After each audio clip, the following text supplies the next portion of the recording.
ஹல்லேலூயா, ஹல்லேலூயா. ஆண்டவராகிய இயேசு கிறிஸ்துனுடைய இனிதான நாமத்தில் யாவரையும் வாழ்த்துகிறேன், வரவேற்கிறேன். எத்தனையோ பேருக்கு அந்த பாக்கியத்தையும் கிருபையும் அந்த வாழ்க்கையை தந்திருக்கிறார். அந்த கிருபைகளுக்காக கடவுளுக்கு நன்றி சொல்கிறேன். கர்த்தர் நல்லவர்.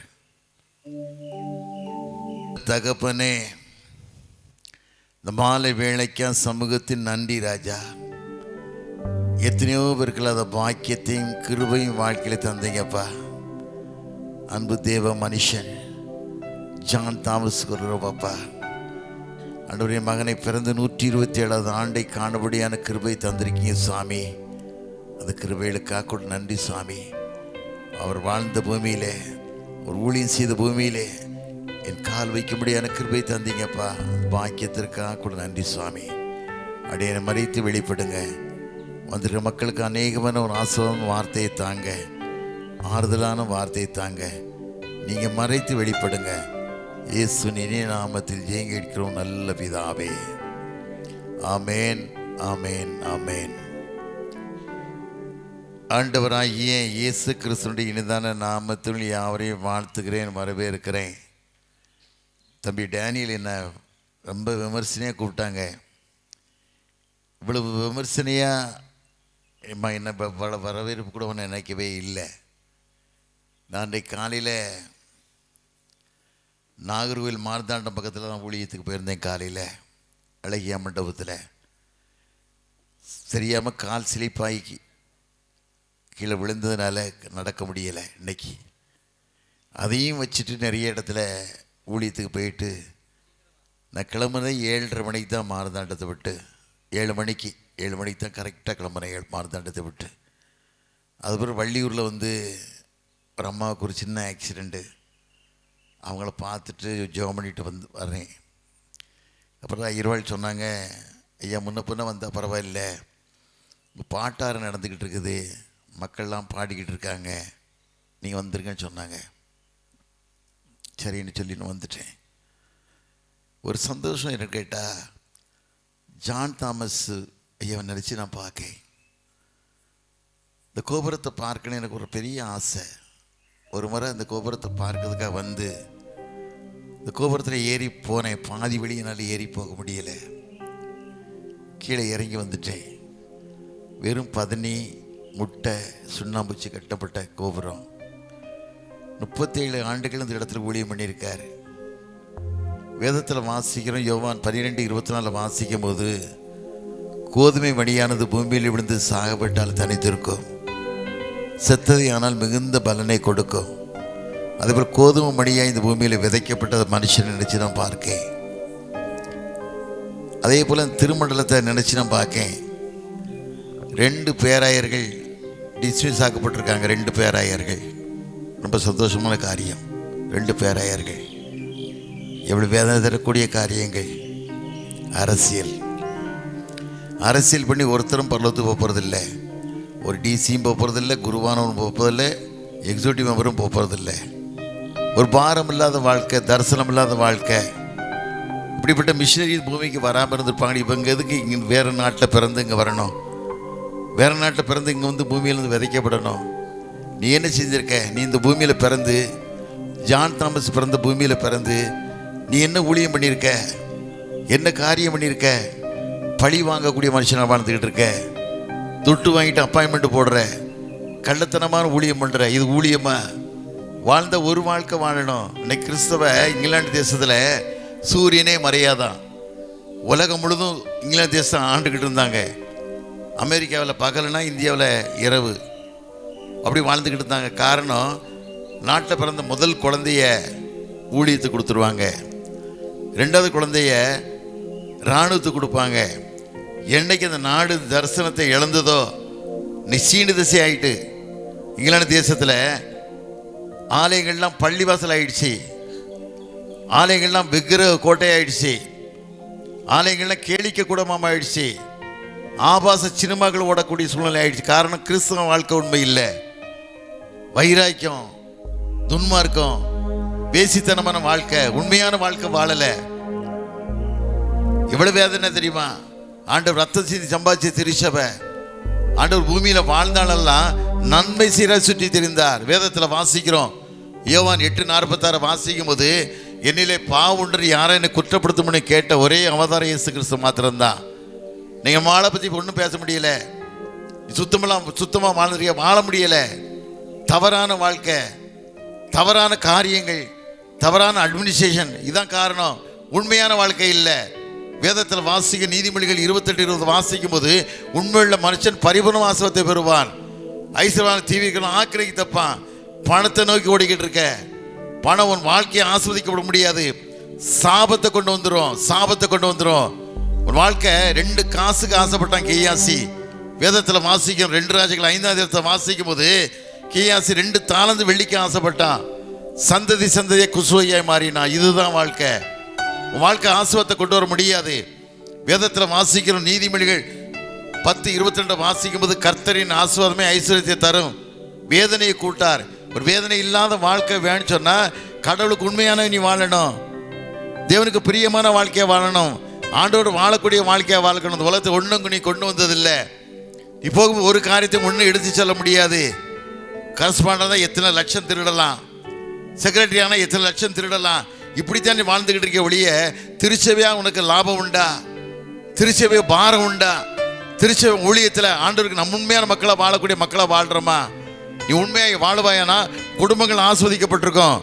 வேதத்தில் வாசிக்கும் இல்லை, சங்கீதம் 128 வாசிக்கும் போது, கர்த்தருக்கு பயந்து வழிநடக்கணும் பாக்கியவான், உன் கைகளையும் பிரயாசத்தை சாப்பிடுவாய், உனக்கு பாக்கியம் நன்மை உண்டாயிருக்கும். உன் மனைவி வீட்டோடும் கணிதரும் திராட்சை செடியை போலவும், பிள்ளைகள் பந்திய சுற்றில் ஒளிமர கன்றுகளைப் போலும் இருப்பார்கள். இதோ கர்த்தருக்கு பயப்படுற மனுஷன் இவ்விதமாய் ஆஸ்வதிக்கப்படுவான். கர்த்தர் சீயோனில் ஆஸ்வதிப்பார், ஜீவனோட நாளெல்லாம் எருசலேமின் வாழ்வினை காண்பாய். நீ உன் பிள்ளைகளையும் எருசலேம் கொண்ட சமாதானத்தையும் காண்பாய். வேதத்தில் வாசிக்கமே. அப்படிப்பட்ட வாழ்க்கை நீ வாழ்ந்துக்கிட்டு இருக்கியா? உண்மையான வாழ்க்கை நீ வாழ்ந்துக்கிட்டு இருக்கியா? பணத்தை நோக்கி ஓடாத. பணம் ஒரு நாளும் ஆஸ்வதிக்கப்பட முடியாது. சாபம் வீட்டு வாசப்படியில் படுத்திருக்கோம், வேற எங்கேயும் போய் படுக்காது. பிள்ளைகள் எல்லாம் வாழ்க்கையில் ஆசுவாவில் பிள்ளைகளை மாறி போவாங்க. காரணம், உன் வாழ்க்கை தேவனுக்கு பிரியமான வாழ்க்கையா? எத்தனை விஷயங்கள் வீட்டை இழந்து, மனைவி இழந்து, ஆசாபாசங்கள் இழந்து, சுகதுக்கங்கள் இழந்து பூமியில் விதைக்கப்பட்டாங்க ஐயா. பூமியில் விதைக்கப்பட நான் மனுஷனாக வாழ முடியாது, மனுஷனாக வாழ்ந்திருக்க முடியாது. எங்கள் பகுதியில் பேரன்பருக்கு மிஷினரி 36 ஆண்டுகள் வாழ்ந்தார். 36 ஆண்டுகள் தான் வாழ்ந்தார். 36 ஆண்டுகள் வாழும்போது 22 வயசில் திருமணம் பண்ணுறாரு. திருமணம் பண்ணி 14 வருஷம்தான் மனைவியோட வாழ்ந்திருக்காரு. 3 பிள்ளைகள். மனைவி இறந்து போயிட்டாங்க. 3 பிள்ளைகளையும் அனாதி ஆகிட்டு போயிட்டாங்க. அவரோட மைத்திரன் ஜெர்மனில் இருக்காங்க. ஜெர்மன் வந்து சொல்கிறாங்க, நீங்கள் ஜெர்மனுக்கு வந்துரு, நீங்கள் வாழ முடியாது, பிள்ளைகளை வச்சு வாழ முடியாதுன்னு சொல்லும்போது அவர் அழுதாரா. இந்த ஜனங்கள் அழுவதை என்னால் பார்க்க முடியலை, ஜனங்கள் அழுவதை என்னால் பார்க்க முடியலை, நான் வர முடியாது, நீ பிள்ளைகளை அழைச்சிட்டு போய் 3 பிள்ளைகளை அனுப்பிட்டான். சங்கரன் கோயில் பக்கத்தில், சிவகாசி பக்கத்தில் பனியடியில் பயங்கரமான கால்ரா நோய், மக்கள் கூட்டமாக செத்துக்கிட்டு இருக்காங்க. ராக்லண்ட் மிஷன் ஊழியம் பண்ணிக்கிட்டு இருக்காரு. அவர் 37 வருஷம் தான் வாழ்ந்திருக்காரு. இவர் 36 வருஷம், அவர் 37 வருஷம் தான் வாழ்ந்திருக்காரு. அப்போ அவருக்கு உதவியாக போய் ஊழியத்துக்கு போகிறாரு. ஊழியத்துக்கு போகும்போது ஜனங்கள்லாம் செத்துக்கிட்டு இருக்காங்க. செத்துக்கிட்டு இருக்கும்போது ராக்லண்ட் சொல்கிறாரு, தம்பி ரொம்ப கிட்ட போகாதப்பா, நோய் கொடூரமான நோய், இது மெடிசனே கிடையாது அப்படி சொல்லும்போது அவர் சொன்னாரா, எத்தனை இல்லல்கள் என் வாழ்வில் வந்தாலும் உம்மை பிரியேனையோ, எத்தனை இன்னல்கள் என் வாழ்வில் வந்தாலும் உம்மை பிரியேனையோ, ரத்தமே சிந்தி சாட்சியாய் வாழ்வேன், நிச்சயம் நிச்சயமே, ரத்தமே சிந்தி சாட்சியாய் வாழ்வேன், நிச்சயம் நிச்சயமே. ரட்சகரே இயேசுநாதா ஆராதனை ஆராதனை, ரட்சகரே இயேசுநாதா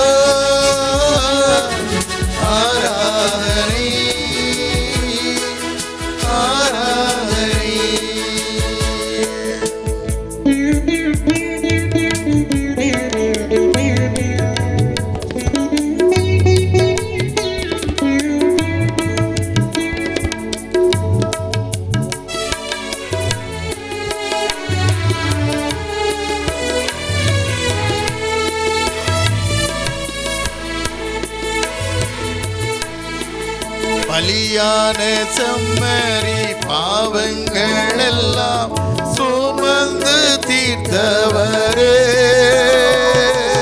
பலியான செம்மறி பாவங்கள் எல்லாம் சுமந்து தீர்த்தவரே. பரிசுத்த ரத்தம் எனக்காக அல்லோ பாக்கியம் பாக்கியமே. பரிசுத்த ரத்தம் எனக்காக அல்லோ பாக்கியம் பாக்கியமே. பரிசுத்தரே படைத்தவரே ஆராதனை ஆராதனை. பரிசுத்தரே படைத்தவரே ஆராதனை ஆராதனை.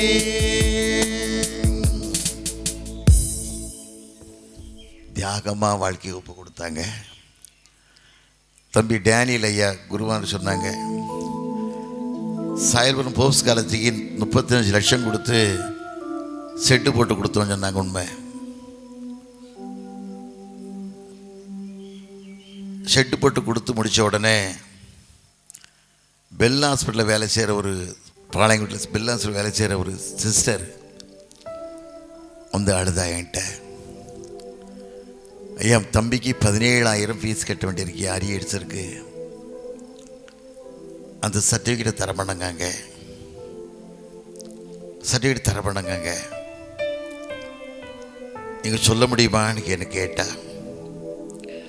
சரி சொல்கிறேம்மான்னு சொல்லி பிரின்ஸிபலுக்கு ஃபோன் பண்ணி, ஐயா நம்ம டிஎஸ் ஜெயசிங் பேசுகிறேன், நம்ம கல்லூரிக்கு நான் பண்ணி கொடுத்தேன்ல, அது மாதிரி பக்கத்தில் புதுக்கோட்டைக்கு ஆலயம் கட்டி கொடுத்துருக்கேன், இப்படி நிறைய இடத்துல பண்ணி கொடுத்துருக்கேன் ஐயா, அந்த மகளுக்கு தான் செய்ய முடியுமான்னு கேட்டேன்.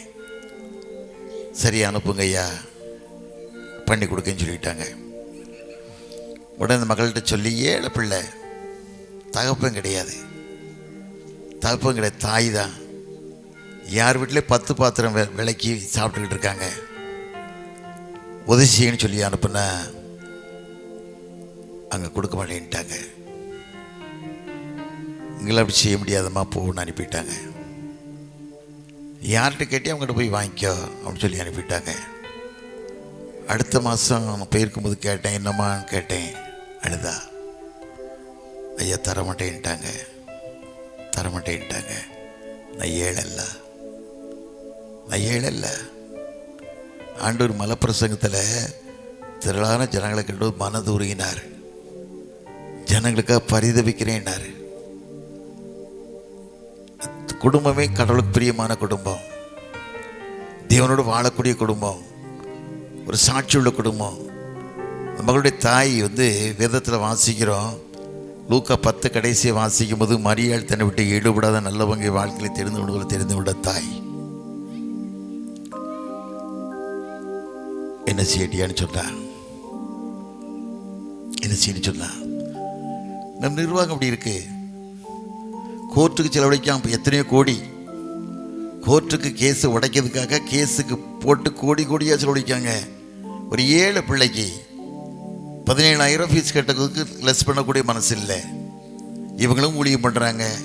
பிதா குமாரன் பரிசுத்தாவின் அவனை ஆண்டவர் ஆசீர்வதி, எங்கிருந்து அவனை ஆசீர்வதிப்பார்? வாயில் உண்மை இல்லை, செய்யல் உண்மை இல்லை, செயலில் உண்மை இல்லை. இது ஊழியம் பண்ணி பிரயோஜனம் கிடையாது. இந்த மிஷனரி வாழ்க்கையை பாருங்கள், எதுக்கு அவங்க இடம் வந்து 10,000 ஏக்கர் நிலத்தை வாங்கி இந்த பூமியில் வீடு கட்டி கொடுத்து ரெய்னி செய்கிற மூலமாக சில காரியங்கள் செய்து கொடுத்து ஏன் செய்யணும்? அவங்கள ஏன் அந்த வேலையை செய்யட்டும், ஏன் அந்த வேலையை செய்யணும்? சிவகாசியில் ராக்லண்டையர் இங்கிலாந்து தேசத்தில் பிறந்த மனுஷன் 500 ஏக்கர் நிலத்தில் அவர் அடக்கம் பண்ணுவாங்களாம். 500 ஏக்கர் நிலத்தில் இங்கே வந்து இறந்து 37 வயசில் இறந்துட்டார். 92 வயசில் சாகக்கூடிய மனுஷன், 97 வயசு 102 வயசு சாகக்கூடிய மனுஷன் இங்குள்ள உஷ்ணம் தாங்க முடியாமல் ரத்தமாக வாந்தி எடுத்தார், ரத்தமாக வாந்தி எடுத்தார், ரத்தமாக வாந்தி எடுத்து அவர் முள்ளுக்காட்டில் கொண்டு அடக்கம் பண்ணாங்க. பனையடிப்பட்டியில் அடக்க முடியல, மழை, எல்லா ஓடையிலையும் தண்ணி, சரீரத்தை கொண்டு போக முடியல. சிவகாசியில் முள்ளுக்காட்டில் அடக்கம் பண்ணாங்க ஐயா. அவர் கல்லறை முள்ளுக்காட்டில் போட்டாங்க. முள்ளுக்காட்டுக்குள்ள எவ்வளோ வேதனை. அது மாத்திரமல்ல, ராக்லேண்ட் ஐயா சர்ச்சில் ஒரு அரடி நிலம் இருக்குது. ஒரு அரடி நிலத்தை ஒரு ஆண்டவர் அறியாத மனுஷன் அங்கே உள்ள சர்ச்சு செக்ரட்டரிட்ட பேசி அவனுக்கு பணத்தை கொடுத்து அவனுடைய சிலையை வைக்கிறதுக்கு உள்ளே போயிட்டான். அந்த குருவான்னு சொல்லி எவ்வளோ வேதனைப்பட்டார். காரணம் கேட்ட கடவுள் பயம் இல்லாத வாழ்க்கை. சாபத்தை நோக்கி ஓடிக்கிட்டு இருக்காங்க. சாபம் குடும்பங்களே ஆஸ்வதிக்கப்பட முடியாது. குடும்பமே ஆஸ்வதிக்கப்பட முடியாது. ஒரு வாழ்க்கை, அது ஒரு வாழ்க்கை கடவுளுக்கு வாழு, உண்மையாகி வாழு. ஒன்றுமே இல்லை. உன் குடும்பத்தில் ஏன் கஷ்டம்? உன் பிள்ளைகள் வாழ்க்கையில் ஏன் ஆசீர்வாதம் இல்லை? உன் வாழ்க்கை உண்மை இல்லை. மருமகள் ஏன் உனக்கு உண்மையான மருமகளாக வரல? உன் மருமகளை ஏன் ஏற்றுக்கிடலை? காரணம் கேட்ட உன் வாழ்க்கை உண்மையான வாழ்க்கை இல்லை. கடவுளுக்கு பயந்து வாழ்ந்து பாரு. கடவுளுக்கு பயந்து வாழ்ந்து பாரு. கடவுளை எப்படி ஆஸ்வதிக்கா இருப்பாரு. நீ கடவுளுக்கு பயந்து வாழும்போது ஒரு தூசி மேல உங்களோட உட்கார ஆண்டவன் உதவிக்க மாட்டாரு.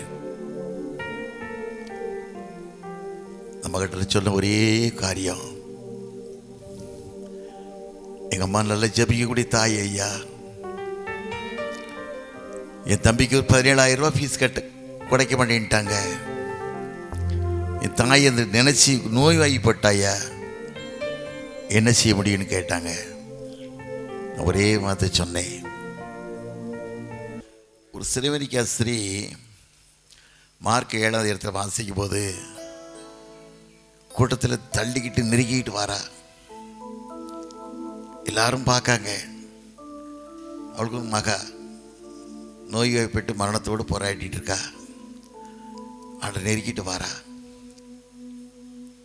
ஆண்டர் பார்க்காரு. எல்லாரும் சொல்கிறாங்க, ஐயா அந்த பெண்ணை எவ்வளோ நேரமும் நிற்கிறாயா, எவ்வளோ நேரமும் நிற்கிறாயா. அவர் சொன்னார், பிள்ளைகளின் அப்பத்தை எடுத்து நாய்க்குட்டிக்கு போடக்கூடாதுன்னாரு. பிள்ளைகளின் அப்பத்தை எடுத்து நாய்க்குட்டிக்கு போடக்கூடாதுன்னு சொன்னார். இந்த வார்த்தை காதில் விழுந்தோன்னு சொன்னேன், ஐயா மேசது ஒரு துணுக்கையில் நாய்க்குட்டி தின்னுமேன்னு சொன்னா. நாய்க்குட்டி தின்னுமேன்னு சொன்னா. இந்த வார்த்தை கேட்ட உடனே மகள் வாழ்க்கையில் விடுதலை கொடுத்தார். அதுதான் நம்மகிட்ட சொன்னேன். யாரோ ஆண்டவர் ஒரு வழியை ஏற்படுத்தார்ல. ரூத் புஸ்தகத்தை எஸ்தர் புஸ்தகத்தை வாசிக்கும் போது 127 நாடுகளை ஆண்ட அகேசர் ராஜா காலத்தில் இஸ்ரேல் ஜனங்களுக்கு ரொம்ப நெருக்கடி.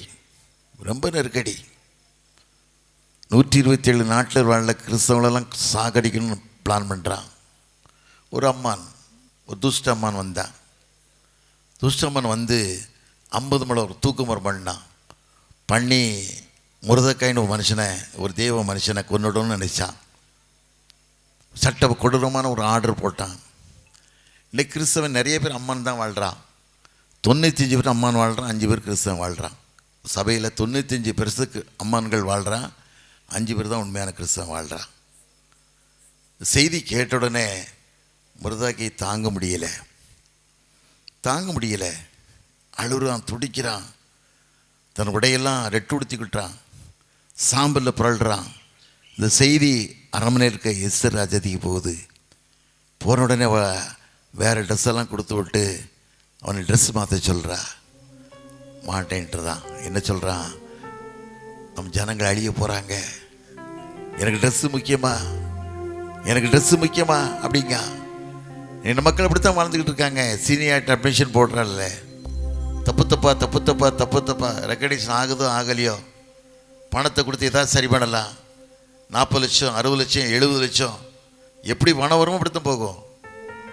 வாசப்படியில் படுத்துருக்கோம். சில போலீஸ்காரங்க லஞ்சம் வாங்கிட்டு போயிடுவாங்க. வீட்டுக்கு போகும்போது 4000 3000 கொண்டு போயிடுவாங்க. கொண்டு வந்து வீட்டில் சேர்ப்பாங்க. வீட்டுக்கு போனால் பிள்ளை சீரியஸ் ஆயிரும், மனைவி சீரியஸ் ஆயிரும். அந்த 4000க்கு 5000 செலவாயிடும். இதுதான் வழக்கம்.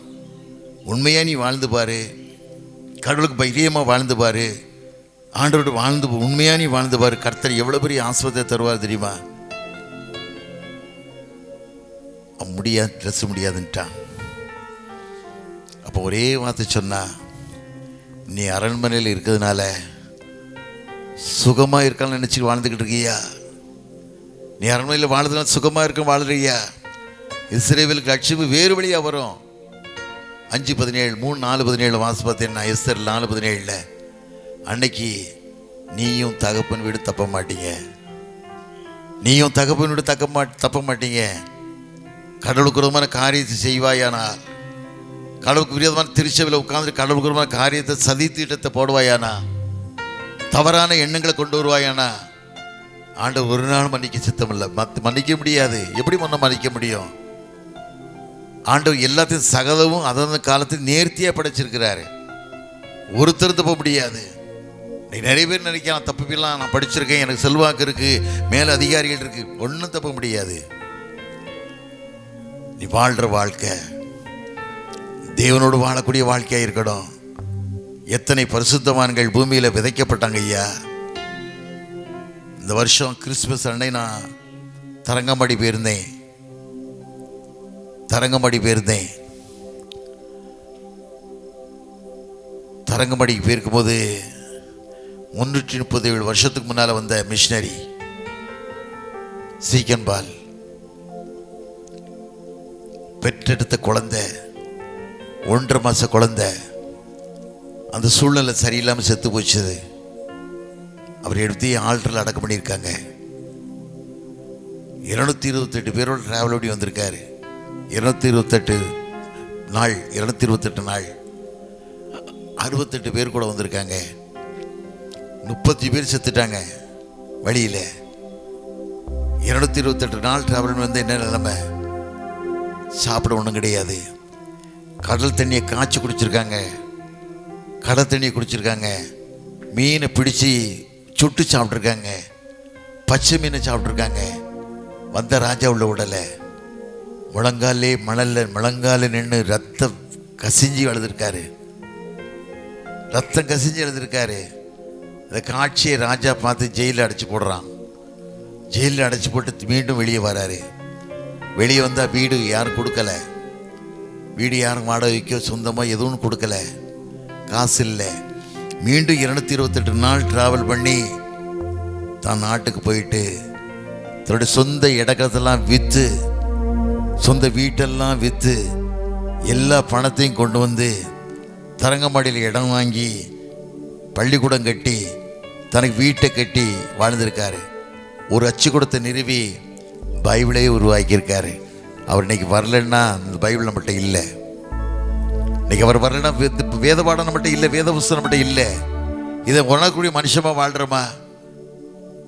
இன்னைக்கு பைபிள் சொசைட்டிக்கு போனால் எத்தனை லஞ்சம், எத்தனை கள்ளத்தனமான கணக்கு, சாபம்.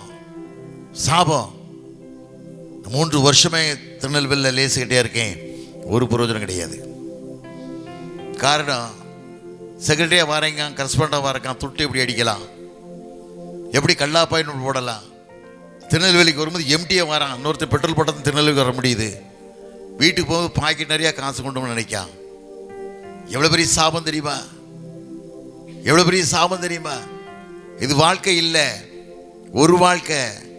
ஒரு வாழ்க்கை உண்மையான வாழ்க்கையை வாழணும். உண்மையான வாழ்க்கை கடவுளுக்கு சாட்சி உள்ள வாழ்க்கையை வாழணும், மகிமை செலுத்தக்கூடிய வாழ்க்கையை வாழணும். ஆண்டவர் அது விரும்புகிறார். 30 வெள்ளிக்காசுக்கு யூதாஸ் காட்டி கொடுத்தானே, வேதத்தில் வாசிக்கம் இல்லை. மத்தேயு 26:15 வாசிக்கும் போது அவர் உங்களுக்கு காட்டி கொடுக்கேன், என்ன கொடுக்கன்னு கேட்டான். 30 வெள்ளிக்காசு கொடுக்கன்னு சொன்னாங்க. 30 வெள்ளிக்காசு வாங்கிட்டான். வாழ முடிஞ்சதா? வேதத்தில் வாசிக்கிறோம். மத்தேயு 27:4 வாசிக்கும் போது தேவாலயத்தில் கொண்டு காசை விட்டறிதான். குற்றமல ரத்தத்தை நான் காட்டி கொடுத்தனே, குற்றமல ரத்தத்தை நான் காட்டி கொடுத்தேன்னு தூக்கி எறிதான். அங்கே இருக்க வேதபார பரிசை என்ன சொல்கிறாங்க? அது உங்கள் பாட்டுடா, எனக்கு நடா இருக்குன்னு சொல்கிறாங்க. நீ காட்டி கொடுத்த, உன் வேலை முடிஞ்சு போச்சு, எங்கள் வேலையை முடிச்சுக்கிட்டோம், அது ஓம்பாடுன்னு சொன்ன உடனே நாண்டு கொண்டு போய் செத்தான். ஒவ்வொரு நாள் வருஷமும் வியாழக்கிழமையில செத்த நாட்களில் எருசலேம் பட்டணத்தில் ஆவி கதறுதான். ஐயோ, குற்றமல ரத்தத்தை காட்டி கொடுத்தனே, ஆவி கதறுதான். மனைவி பிள்ளைகள் ரோட்டுக்கு வர முடியல, காட்டி கொடுத்தேன் பிள்ளை போறா, காட்டி கொடுத்தேன் மனைவி போறா, எல்லாம் கேவலமா பேசுறாங்க. இதுதான் வாழ்க்கை. அடுத்த பணம் கள்ளத்தனமான பணம் வாழ்க்கை வந்துன்னா குடும்பத்திற்கு சமாதானமே போயிடும். சந்தோஷமே போயிடும். பண ஆசை எல்லா தீமைக்கும் வேறு. ஒரு பணம் ஒரு மனுஷனை காப்பாற்ற முடியாது. ஆண்டுடைய அன்பு மாத்திரம்தான். உனக்கு ரத்தம் சிந்தி மரித்தாரே, உனக்கு சுந்தர ரத்தத்தை கொடுத்தாரே, அந்த ஆண்டவர் நினைச்சு பார்க்கணும் ஐயா. ஒவ்வொரு நாள் கூட எவ்வளவு பாதுகாக்காரு, எவ்வளவு பாதுகாக்காரு, எவ்வளவு வழி நடத்துறாரு. இரவும் பகலும் ஐயா கூட இருந்து என்னாலும் காப்பவரே. இரவும் பகலும் ஐயா கூட இருந்து என்னாலும் காப்பவரே. மறவாத தெய்வம், மாறாத நேசர், மகிமைக்கு பாத்திரரே. என்னை மறவாத தெய்வம், மாறாத நேசர், மகிமைக்கு பாத்திரரே. நன்றி உமக்கு நன்றி ஐயா நன்றி உமக்கு நன்றி. அப்பா பிதாவே அன்பான தேவா, அருமை ரட்சகரே, ஆவியானவரே.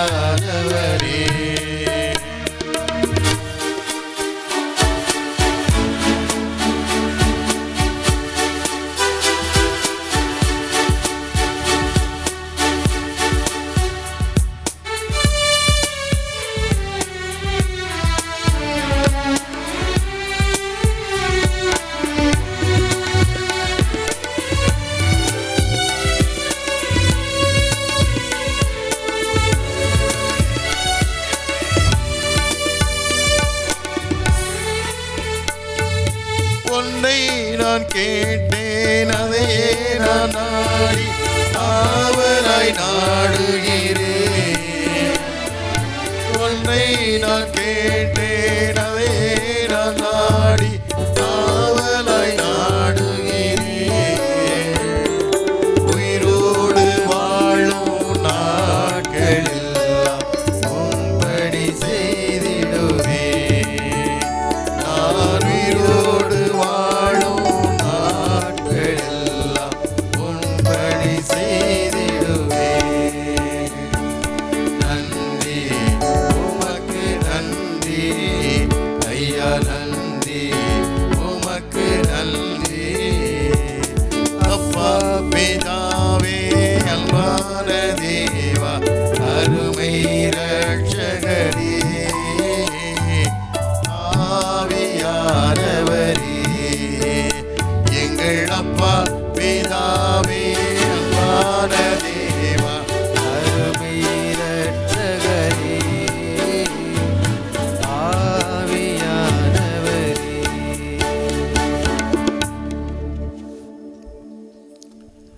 ஆண்டவர் எப்பவும் நமக்கு ஆக்கூடிய தெய்வம். ஒரு நாளும் நம்மளை கைவிடவே மாட்டார். நான் சென்னையில் இருக்கேன். நாங்கள் 4 சகோதரர்கள். 2 சகோதரர் இப்போ தான் கர்த்தர்கள் நித்திரை அடைஞ்சாங்க. இவ்வீடு ஒரே கூட்டு குடும்பம். இன்றைக்கு ஒரே குடும்பம்தான். ஐயா சொன்ன மாதிரி யாரும் வந்தாலும் சாப்பிட்லாம். ஏன்னா அது ஒரு ஹாஸ்டல் மாதிரி இருக்கும் எங்கள் வீடு. ஏன்னா ஒன்றும் கொண்டு வந்ததில்லை, ஒன்றும் கொண்டு போகிறதில்லை. அந்த லட்சியம்தான். எங்கள் தம்பி தான் எஸ்சிஎஸ் காலேஜுடைய செக்ரட்டரி. அவர் செக்ரட்டரியாக இருக்க விடாத அளவுக்கு 11 கோடிக்கு மேலே சேர்த்து வச்சுட்டார். காலி பண்ண நினைக்கிறாங்க. 12 லட்சம் கோடிக்கு மேலே.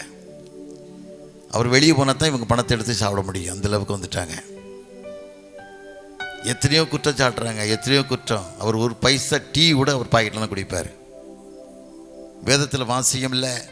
அப்போ சில 20-30 வாசிக்கும் போது பரிசுத்த பவுல் சொல்கிறாரு, எனக்கும் என் கூட இருந்தவங்களுக்கும் என் சொந்த கையில் வேலை செஞ்சுருக்காரு. வாங்குவதை பார்க்கலாம், கொடுப்பது பாக்கியன்னார். அப்படித்தான் பிறந்திருக்கோம். அது திருச்சவோ காசை எடுத்து சாப்பிடணும். காரணம் தலைமை பீடம் சரியில்லை. தலைமை பீடம் சரியில்லை. சாபத்தை நோக்கி ஓடிக்கிட்டு இருக்குது. ஆனால் அவர் எதையும் வருத்தப்படுறதில்லை. கடவுளுக்கு வாழ்ந்த ஒரு வாழ்க்கை உண்மையான வாழ்க்கை. வாரத்துக்கு 3 தடவை ஃப்ளைட்டில் வரணும். ஒரு மாதத்தில் எத்தனை லட்சங்கள் ஃப்ளைட் டிக்கெட்டு மட்டும். ஒரு பைசா யார்ட்டையும் கிளைம் பண்ணுறதில்லை. எத்தனையோ அப்பாயின்மெண்ட்டு சீனியாரிட்டியா. சில பேர் அதுக்கு முன்னே இருந்தவங்க இருக்க போகிறவங்க எவ்வளவு ஒரு சப்ஜெக்ட் வாங்கினா எவ்வளோ பணம் எடுக்கலாம், இதைத்தான் வாழ்ந்துக்கிட்டு இருக்காங்க. இதைத்தான் அவங்களும் ஒத்து போய்கிட்டு இருக்காங்க. இது சரியில்லாத வாழ்க்கை. சாமுவேல் தீர்க்கதரிசி வாழ்ந்த காலத்தில் பார்த்தீங்கன்னா அன்னாளுக்கு மகன், அன்னாளுக்கு குழந்தை இல்லை. புருஷ எல்கானா, அவர் 2 மனைவி. பெனினாள், அன்னாள் 2 பிள்ளை மனைவி. பெனினாளுக்கு 10 பிள்ளைகள், அன்னாளுக்கு பிள்ளையே இல்லை. அழுறா. அப்போ எல்கானா சொல்கிறான், அந்த 10 பிள்ளைகளை பார்க்கல நான் உனக்கு அதிகமல்லவா அப்படின்னு சொல்கிறான். இதனால் தனக்கு பிள்ளை இல்லைன்னு சொல்ல வேதனை. ஆனால் ஒரு பொருத்தனை பண்ணுறா. இன்றைக்கி நிறைய பேர் குழந்தைலாம் வாழ்ந்துக்கிட்டு இருக்கலாம். 7 வருஷம். இப்போ கூட வள்ளியூருக்கு வீட்டுக்கு போயிருந்தேன். தம்பிட்டு போய் கேட்டேன், 7 வருஷம் குழந்தை இல்லைன்னாரு. ஜெர்மனிட்டு வந்தேன். நிச்சயமாக தருவார், நிச்சயமாக தருவார். உடனே ஒரே வழி தான், ஆண்டவர் தான் வழி அப்படின்னு சொல்லி சிலுவையில் தேவனுடைய ஆலயம் இருக்குது. ராத்திரில் எல்லோரும் படுத்த பிறகு தேவனுடைய ஆலயத்துக்கு ஓடுறா. ஓடி என் போய் கண்ணீர் விட்டு அழுறா. உதடு அசைது வாய் பேசலை. இந்த காட்சியை பார்க்க ஏலி தாத்தாங்க 98 வயசு நிரம்ப பிரதான ஆசிரியர் அங்கே இருக்கா. அவர் கேட்காரு, எந்த மட்டும் குடிச்சிருக்க, உன் குடியை ஒன்றுட்டு விளக்கு, உன் குடியை ஒன்றுட்டு விளக்குன்னு சொல்கிறான். அவள் ஒரே வார்த்தை சொல்கிறான், ஐயா நான் வேசின மகள் அல்ல, மனக்கலச ஸ்ரீ. வேசின மகள் அல்ல, மனக்கலச ஸ்ரீ. அழுவுறா. அவன் ஒரு வார்த்ததுக்கு பிறகு சொல்கிறான், 1 சாமுவேல் 1:17 வாசிக்கும் போது, நீ சமாதானத்தோட போ, இஸ்ரவேலின் தேவனது கேட்ட விண்ணப்பத்தின்படி உனக்கு ஆக கடவுது வார்த்தை சொல்லி அனுப்புகிறான். அதுக்கு பிறகு அவ மனக்கலக்கமாகவே இல்லை, சந்தோஷமாக வாழ்ந்தா. ஆனால் ஒரு வார்த்தை அவள்கிட்ட சொன்னா, எனக்கு ஆண் பிள்ளை தருவீரானா. அவன் தலையில் சவரங்கத்தி படுறதில்லை. மரண நாள் மட்டும் கடவுளுக்கு வாழ்வான். ஒரு சாட்சி கொடுத்தா. அதே போல் சாமுவேல் தீர்க்கதரிசி ரிட்டையர்ட் ஆகிற காலம் வருது. 1 சாமுவேல் 12 வாசிக்கும் போது 3 சொல்கிறான், யாருடைய கழுதையை நான் எடுத்துக்கிட்டேன், யாருடைய எருதை நான் எடுத்துக்கிட்டேன், யாருக்கு நான் பொல்லாப்பு செய்தேன், யாருக்கு அநியாயம் செய்தேன் சொல்லி கேட்கான். சொன்ன ரெட்டத்தையும் திருப்பி தரேன்னா. இதுதான் வாழ்க்கை. இன்னைக்கு திருச்சபையில் வாழ்கிறவன் எப்படியோ வாழ்ந்துக்கிட்டு இருக்காங்க. கேட்டான டிசின்றாங்க, எக்ஸிக்யூட்டிவ்ன்றாங்க. திருச்சபைக்கு விரோதமான காரியங்களை செய்து திருச்சபை 2 ஆக்கி ஊர் கொண்டாட்ட கூத்தாடி கொண்டாட்ட மாதிரி திருச்சபை 2 ஆக்கி எவ்வளவோ பண்ணுறாங்க. இது வாழ்க்கை இல்லை. நீ வாழ்கிற வாழ்க்கை கடவுளுக்கு பிரியமான வாழ்க்கையை வாழணும். அதை ஆண்டவர் விரும்புகிறார். எத்தனையோ போராட்டம், எத்தனையோ கஷ்டம். என் தம்பிகிட்ட என்ன சொன்னது ஒரே வார்த்தை கதை தான் சொன்னேன். இதுவரைக்கும் வாழ்ந்துட்டோம், உண்மையா இன்னும் வாழுவோம், இனியும் வாழுவோம். உண்மையாக வாழ்ந்துட்டோம், இதுவும் இனியும் வாழ்வோம்.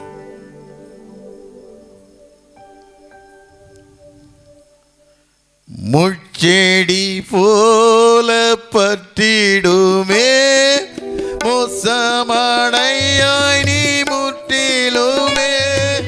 முச்செடி போல பற்றிடுமே மோசமடையாய் நீ முற்றிலுமே. ஏங்கிடாதே நீ நிசரதில் தோன்றுவாரே. ஏங்கிடாதே நீ நிசரதில் தோன்றுவாரே. அன்பராம் இயேசுவை பார்த்து கொண்டு இல்வமாக அவர் பாதையோடு. அன்பராம் இயேசுவை பார்த்து கொண்டு இன்பமாக அவர் பாதையோடு. தாமே வழியோ சத்தியமோ ஜீவனுமே. தாமே வழியோ சத்தியமோ ஜீவனுமே.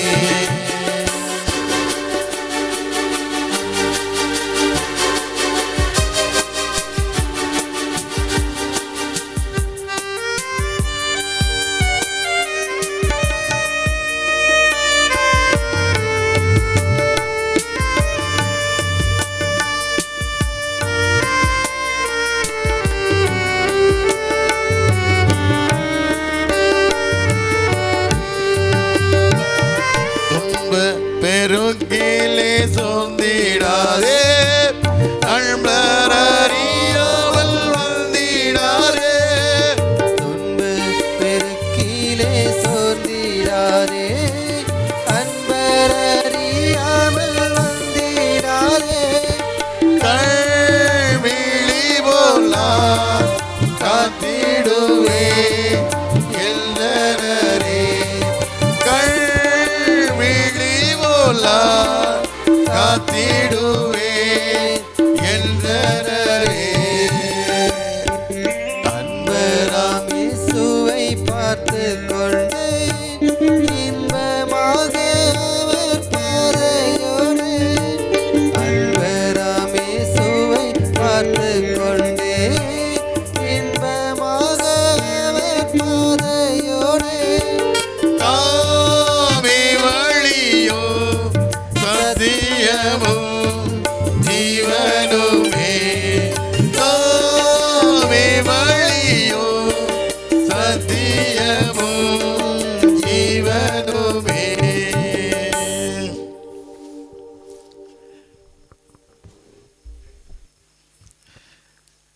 சரி, டைம் ஆயிடுச்சு.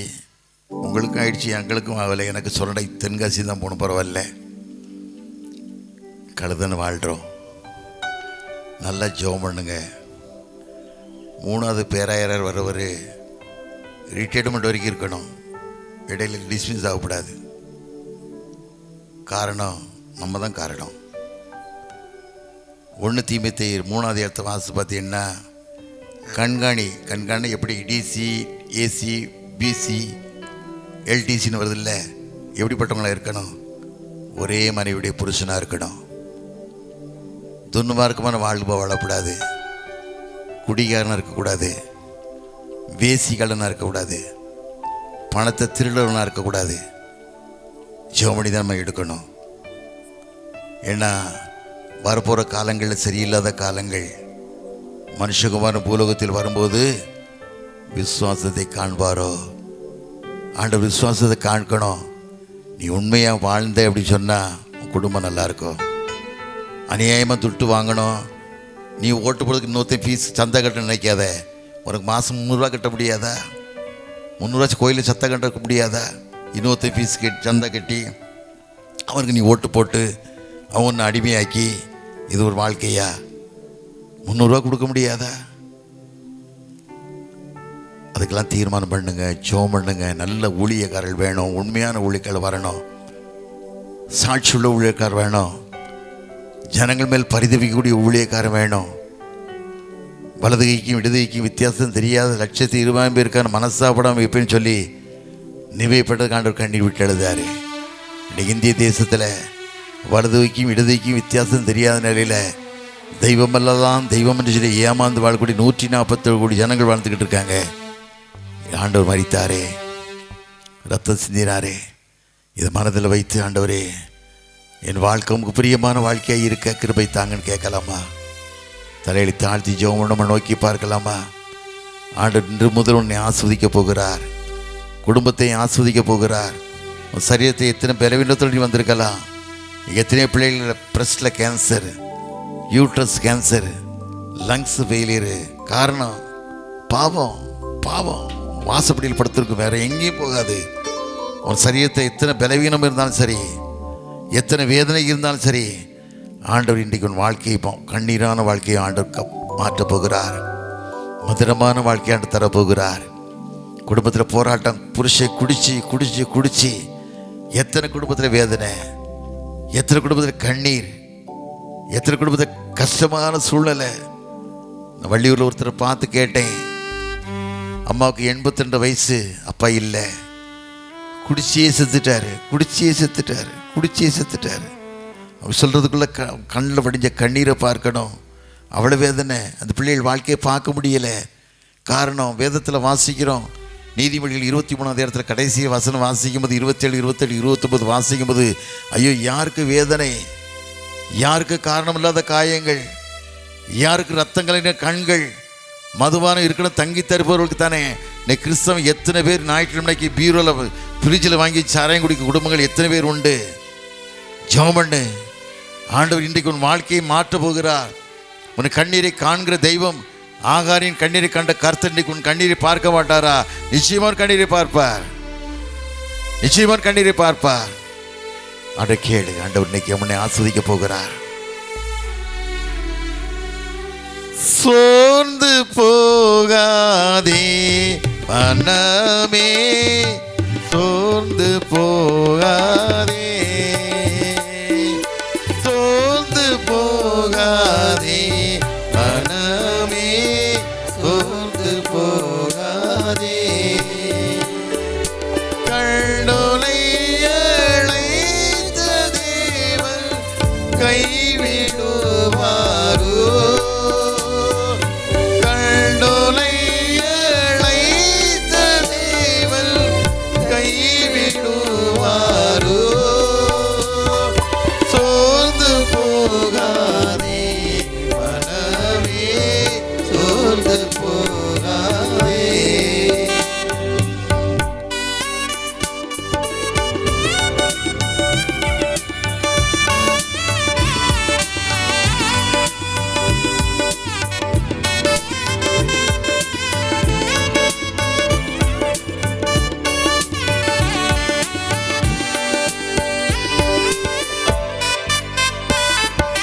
வாக்களித்த தேவனை நீ பாடிக்கொண்டாடு, வாக்களித்த தேவனை நீ பாடிக்கொண்டாடு. ஊக்கமான ஆவி உன்னை தாங்க மன்றாடு,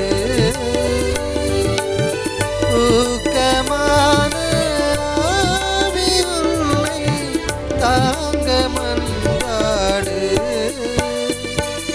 சோர்ந்து போகாதே மனமே, சோர்ந்து போகாதே.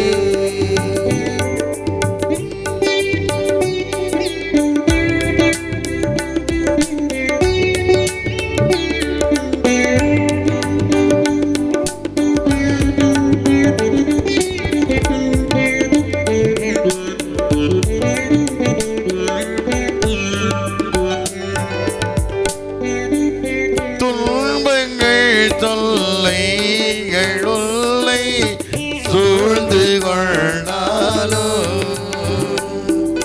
துன்பங்கள் தொல்லைகள் உள்ளை சூழ்ந்து கொண்டாலோ, ஆழ்வருளை தேற்று நேரம் எல்லா பேரின்போ, ஆழ்வருளை தேற்று நேரம் ஆனந்தமல்லோ. சோர்ந்து போகாதே மனமே, சோர்ந்து போகாதே. போராட சோர்ந்து போகாதே.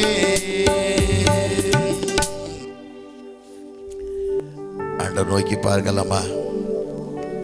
உன் சரீரத்தில் பலவீனம் இருக்குமாண்டா? உன் இருதயத்தில் வலது கை வச்சு பாரு. ஆண்டவரே விடுதலை தாங்க ஐயா, ரத்தம் என் மீது தெளிக்கப்பட்டு சாமி, என் குடும்பத்தின் மீது தெளிக்கப்பட்டு ஆண்டு கேளு. இன்னைக்கு ஆண்டவனை பார்க்கிறார், இன்னைக்கு ஆண்டவனை பார்க்கிறார், கண்ணீரை காண்கிறார். ஆகாரின் கண்ணீரை கண்ட கர்த்தர் உன் கண்ணீரை பாராமல் இருப்பாரா? கடந்த மாதம் நடுவு குறிச்சிக்கு போயிருந்தேன். பானையில் சோறு பிகி சாப்பிட்றாங்க மண்பானையில்னு சொல்லி அந்த காட்சியை பார்க்கணும் போயிருந்தேன். குருவானவர் இல்லை. ராத்திரி 12 மணிக்கு காலி இப்படி போயிட்டாங்க. அரசியல் சண்டையில் வேதனையாக இருந்தது. வேதத்தில் வாசிக்கம் இல்லை. யோவான் 10:10 வாசிக்கும் போது திருடன் திருடவும் கொல்லவும் அழிக்க வரான் வேறொன்றுக்கு வரான். ஆண்டவர் சொன்ன வார்த்தை 10:11 நானே நல்ல மேய்ப்பன், நல்ல மேய்ப்பன் ஆடுகளுக்கு தன் ஜீவனை கொடுக்கிறான். ஆண்டவரே நீங்கள் சபையை நடத்துங்கன்னு கேட்டேன். இன்றைக்கு ஆண்டவர் தான் கண்ணீரை பார்க்கிறார். நோக்கி பார்க்கலாமா? எங்களை அதிகமாக நேசிக்கிற நல்ல ஆண்டவரே, இம்மட்டளை பாதுகாத்து வழியெடுத்து வந்த கிருபைகளுக்கு நன்றி ராஜா. என் வாழ்க்கை உமக்கு பிரியமான வாழ்க்கையாக இருக்க, மோர் வாழக்கூடிய வாழ்க்கையாக இருக்க கிருபை தாங்க. 217வது ஆண்டு விழாவை கொண்டாடிய ஜான் தாமஸையா நினைக்கிறோம் அப்பா. ஆண்டவரே, ஒரு பாதங்களை முத்து கொடுக்குறோம் ராஜா. இந்த மனுஷன் பூமியில் வராமல் இருந்திருந்தா என் நிலைமை என்ன அறிகிறோம் சாமி. இந்த பூமியில் பிறந்த மனுஷன் டாக்டர் ஜெயசிங் சென்னையில் எவ்வளோ பெரிய பரிசுத்தவன் ஆண்டவரே. அதே போல் அநேக பரிசுத்தவான்கள் பூமியில் உண்டு ஆண்டவரே. ஒரு வழிநடத்தி காத்துக்கொள்ளுங்க. திருச்சபை அரசியலை மாற்றி கொடுங்கப்பா. பரிசுத்தமான பிள்ளைகள், தேவனுக்கு பிரியமான பிள்ளைகளை வர கிருபை தாங்க. வழிநடத்துங்க, காத்துக்கொள்ளுங்க, பலப்படுத்துங்க. அடியானை மறைத்து வெளிப்பட்ட பெரிய கிருபைகளுக்கு நன்றி ராஜா. பலகீனமாக இருக்கிற பிள்ளைகளை பலப்படுத்தி காத்துக்கொள்ளுங்க. 38 ஆண்டுகளாக பெதஸ்தா குளத்தை படுத்த மகனுக்கு படுக்கையை எடுத்துக்கொண்டு நடன தெய்வம், பரதிம குருடனுடைய கண்ணீரை துடைத்த தெய்வம், இந்த பிள்ளையுடைய கண்ணீரை துடைத்து அனுப்புங்க. எல்லா காரியத்தையும் பொறுப்படுத்திக் கொள்ளுங்க. இந்த பிள்ளை கொடுத்த காணிக்கையை விசேஷித்த கரங்கொண்டு ஆசிரிங்க. இதுக்கேற்ற பிரதிபலனை கொடுத்து கட்டளையிடுங்க. இயேசுவின் நாமத்தில் ஜெயங்க எடுக்கிறோம் நல்ல பிதாவே. ஆமேன், ஆமேன், ஆமேன். தேங்க்யூ. God bless you.